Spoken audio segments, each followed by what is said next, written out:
Salmo 10. O perverso, na sua soberba, não investiga, que não há Deus são todas as suas cogitações. Versículo 4. Neste salmo, cuja autoria não é designada a Davi, é suscitada a justiça de Deus para com os pobres, os desamparados e os órfãos. Por mais que o perverso os aflija, há um Deus que os defende, que lhes fortalece o coração e que lhes fará justiça. O verso 4 traz realidades tristes e completamente atuais. Primeira, a soberba humana, quando o homem deposita a sua confiança em si mesmo, considerando-se autossuficiente. Segunda, a falta de interesse em conhecer a Deus, em que o estudo da palavra é negligenciado, dando lugar a filosofias e vãs sutilezas. Colossenses capítulo 2, versículo 8. Terceira, e o resultado torna-se inevitável. Deus não tem mais lugar na vida de quem não o busca. O engano arrebata o coração e suas ações tornam-se opressoras e cruéis. Quando Paulo escreveu a sua primeira carta a Timóteo, deixou-lhe um conselho que todo crente em Cristo deve tomar para si. Guarda o que te foi confiado, evitando os falatórios inúteis e profanos e as contradições do saber, como falsamente lhe chamam, pois alguns, professando-o, se desviaram da fé. 1 Timóteo capítulo 6, versículos 20 e 21. Precisamos ter muito cuidado com o que andamos ouvindo e ocupando a nossa mente. Lembrem-se, amados, que a Bíblia não chama de ímpio e de perverso apenas os homicidas, ladrões e blasfemadores, mas ímpio é todo aquele que, mesmo professando conhecê-lo, não anda de acordo com a vontade de Deus, como está escrito. No tocante a Deus, professam conhecê-lo, entretanto, o negam por suas obras. É por isso que são abomináveis, desobedientes e reprovados para toda boa obra. Tito capítulo 1, versículo 16. Os judeus da época de Cristo estudavam as Escrituras a fim de encontrar ocasião para condenar os outros e não para conhecer aquele que veio salvá-los. Suas ações manifestavam grande zelo pela lei, mas nenhuma misericórdia pelo próximo. O salmista clamou: Levanta-te, Senhor, ó Deus, ergue a mão, não te esqueças dos pobres.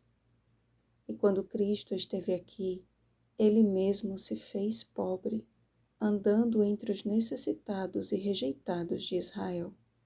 Sua vida foi o perfeito exemplo de como devemos proceder e de como Deus nos ama sem fazer acepção de pessoas. Romanos capítulo 2, versículo 11.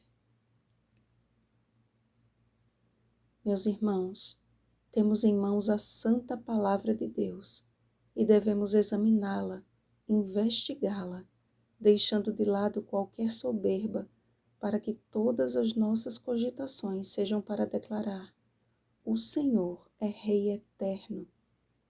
Estamos vivendo no final dos tempos, quando há fome e sede da palavra de Deus, mas ao mesmo tempo a cegueira espiritual e hipocrisia entre muitos que professam o nome do Senhor. As igrejas estão lotadas, mas poucos têm buscado a Deus de todo o coração e procurado conhecê-lo.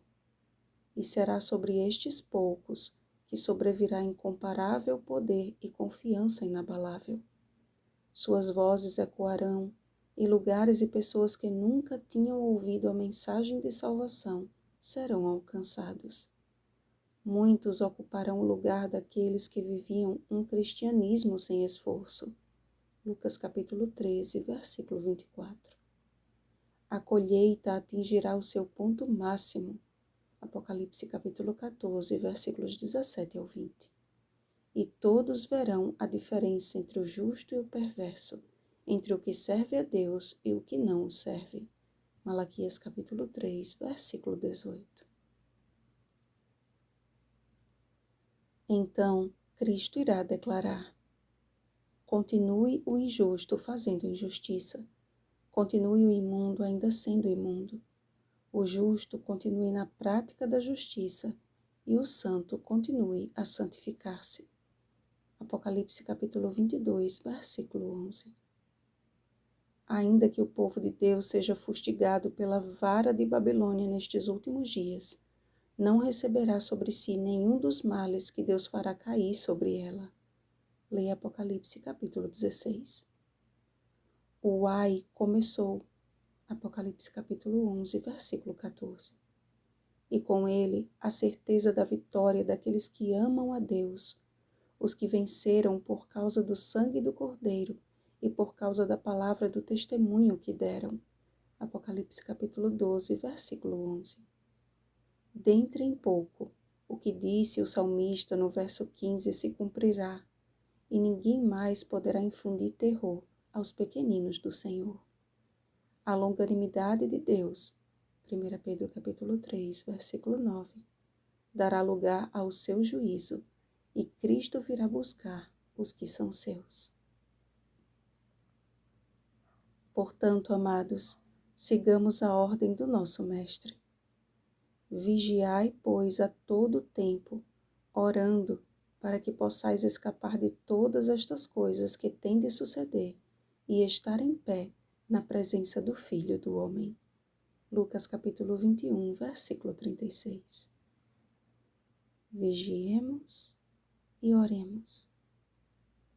Bom dia, filhos do Rei Eterno. Oremos pelo batismo do Espírito Santo. Oremos uns pelos outros. Rosana Garcia Barros.